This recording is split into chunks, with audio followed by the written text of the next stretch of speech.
Hello students, here I have a lesson in English for students of class 10th. The name of the chapter is Not Marble Nor the Gilded Monuments. This is a very famous poem written by the famous writer William Shakespeare. And I am your tutor Ruchika Gupta.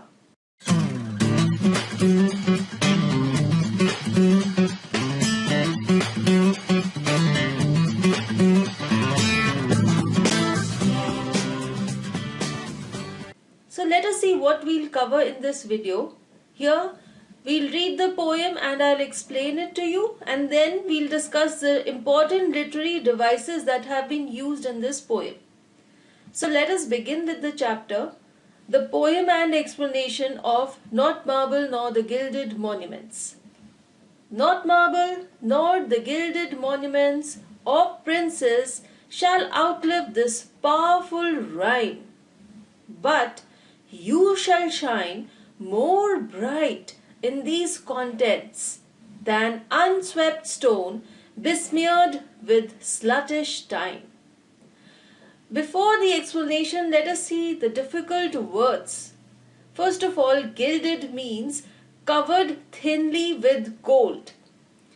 There are many monuments, many famous structures that have been laid with gold, that have a layer of gold on it.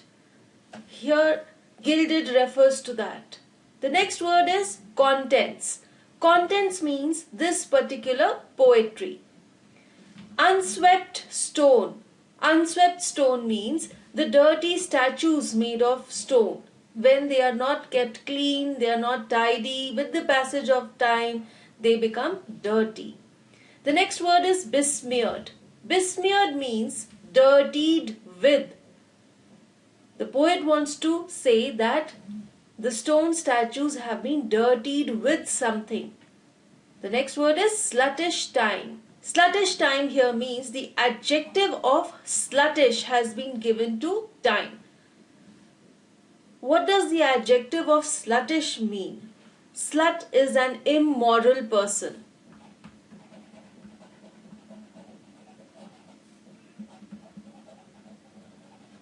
A person who does not have a good moral character. So here the poet has referred to time to be a slut. He compares it to a sluttish person. Now I'll explain the poem to you. What the poet William Shakespeare says, he says that neither the statues made of marble nor the monuments which have been gilded, laid with gold, built by the powerful princesses and rulers, the rich men, they will not outlive this powerful rhyme. So he says that this poetry is much more powerful than these statues and monuments, and it will outlive them. It will remain in this world for a longer time in comparison to the statues and monuments. And then he says, but you. Now, who is this you? You is the poet's beloved, the brave man whom the poet wants to praise in this poetry. He says that you shall shine more bright in these contents. He says that his beloved will shine. He shall be praised through this poetry in comparison to the unswept stone which has been dirtied with the passage of time.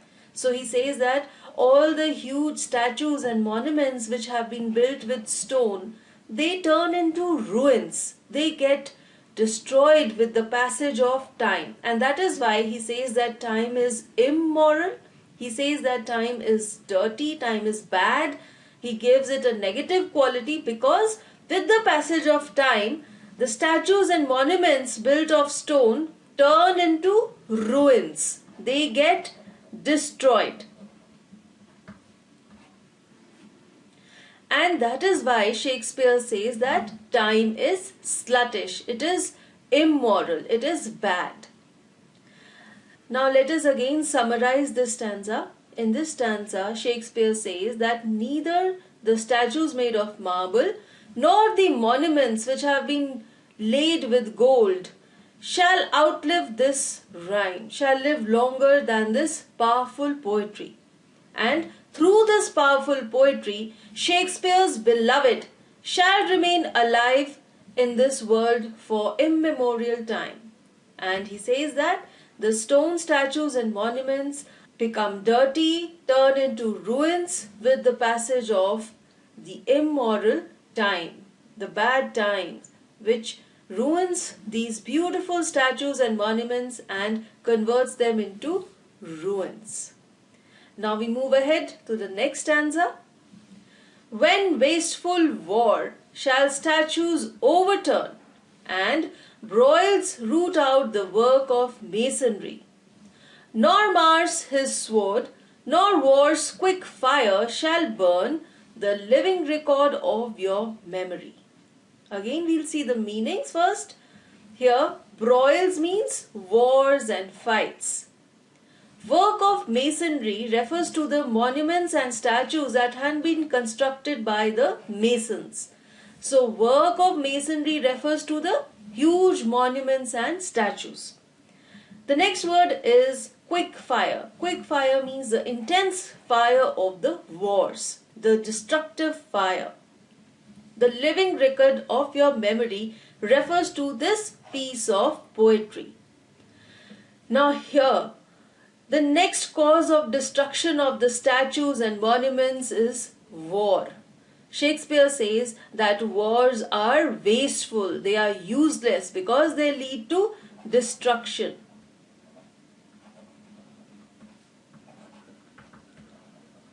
He says that due to these wars, all the statues are overturned, they are destroyed. And all these wars and fights root out, means totally end, totally destroy these beautiful works of masonry, these beautiful creations created by the masons. What are these beautiful creations created by the masons? The monuments and statues. Then he says, nor Mars. Who is Mars? Mars is the god of war. So here Shakespeare is referring to a historical personality, that is Mars, the god of war. He says that Mars, who is very powerful, the god of wars, even his sword, and neither the war's quick fire, that is the intense fire of the war. So he says that neither the sword of Mars nor the intense fire of the war are so powerful that they can burn this living record of your memory, that is this poetry. So Shakespeare talks to his beloved. He says that the wars are destructive. They are wasteful, they are useless because they overturn all these beautiful statues, they destroy them. All these wars and fights end the beautiful creations done by the masons. But he says on the other hand, even the powerful sword of Mars or the intense fire of the war cannot destroy, cannot burn this poetry.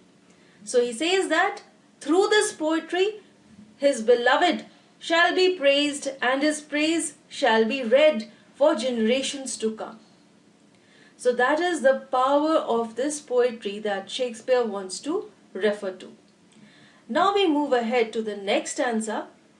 Here he says, "'Gainst death and all oblivious enmity shall you pace forth, your praise shall still find room, even in the eyes of all posterity that wear this world out to the ending doom."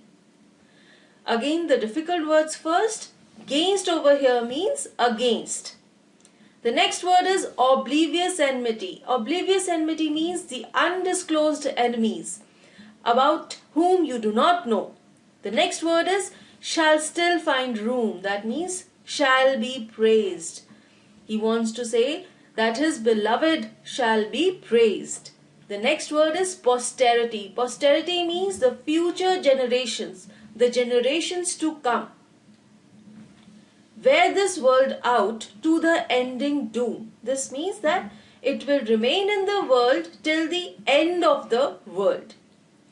So in this stanza, what Shakespeare is saying, he says that even in the face of death, that means even after the death of the beloved, and even in the face of any undisclosed or unknown enemies, the beloved shall pace forth. That is, the praise of the beloved shall remain alive, and he shall be praised even in the eyes of all posterity. That is, all the future generations who will read this poem, they will praise Shakespeare's beloved. And he says that this shall be done till the end of the world. So he says that all the future generations that will live in the world till the end of the world shall read this poetry, and through this poetry, Shakespeare's beloved shall be praised even after his death and even in the face of any unknown enemy. So what Shakespeare is doing in this poem, he is trying to identify the power of his poetry, and he wants to say that his poetry is very powerful and it is eternal. Now we move on to the next stanza. So, till the judgment that yourself arise, you live in this and dwell in the lover's eyes. Here, the judgment refers to the judgment day. That is a concept in Christianity. Now, what is the judgment day? According to Christianity religion, it is said that on the day of the judgment, Jesus Christ will descend on the earth. He will come down upon the earth, and all the dead people will come out of their graves, and then Jesus Christ will decide that what kind of deeds have these people done in their lives, and according to their deeds, he will give them either hell or heaven. The next word is arise. Arise means to come out of your grave. So he's telling his beloved that till the day of the judgment when you will come out of your grave. Dwell means to live. So in these lines, Shakespeare is saying that till the day of judgment when Jesus Christ will himself decide that what kind of acts Shakespeare's beloved has done, and for that day the beloved will come out of his grave to attend the judgment. Till then, the beloved will live through this poetry, and he shall live in the lover's eyes, that is in Shakespeare's eyes and in the eyes of the reader who will read this poetry and praise Shakespeare's beloved. So Shakespeare is saying that till the day of the judgment, when Jesus Christ will himself decide the deeds of his beloved were good or bad, till that day, the beloved shall be praised through this poetry, and everyone who reads this poetry will remember him and praise his good deeds. So with this poem comes to an end. Now we'll discuss the literary devices which have been used in this poem. First of all, there is alliteration. What is alliteration? It is the repetition of a speech sound in a sequence of nearby words. Usually the term is applied only to consonant sounds, and only when the recurrent sound is made forceful because it begins the word or a stressed syllable within it. Examples of alliteration are shall, shine. Here in both these words they start with the sound sh. So this is alliteration, the repetition of a consonant sound. Another example is when wasteful wars. In these three words, ver sound is repeated. This is also alliteration. The next device used is personification. It is termed as either an inanimate object or an abstract concept spoken of as though it was supplied with life or with human attributes or feelings. When you personify any non-living object or any abstract concept and you treat it as if it is a living thing, that is called personification. So here in this poem, when the poet refers to time as sluttish, he compares time with slut. Slut is an immoral person, and so Shakespeare is personifying time. The next device is repetition. This is done to create a musical effect and create unity in the piece. These words shall and nor have been repeated many times in the poem. The next device is epithet. Epithet is an adjective or adjectival phrase used to describe a distinctive quality of a person or thing. When such an adjective is used which describes a very distinct quality of a person or thing, that is an epithet. Examples are sluttish, used for time, besmeared, used for statues, and wasteful, used for wars. The next device is allusion. Allusion is an indirect reference or suggestion to a well-known person, place, or thing. When you refer to any well-known historical or important person, place, or thing in the poetry, that is allusion. Example is when Shakespeare refers to Mars, that is the god of war. This is the use of allusion. The next thing is when he says the judgment, that is the day of judgment. This is a particular day referred to in the Christianity religion. Both these are usage of allusion. Then there is imagery. Imagery is the use of descriptive language to appeal any of the five senses. That means it can be visual imagery, sound imagery. It can appeal to any of the five senses of humans. Examples are sluttish, besmeared, and wasteful.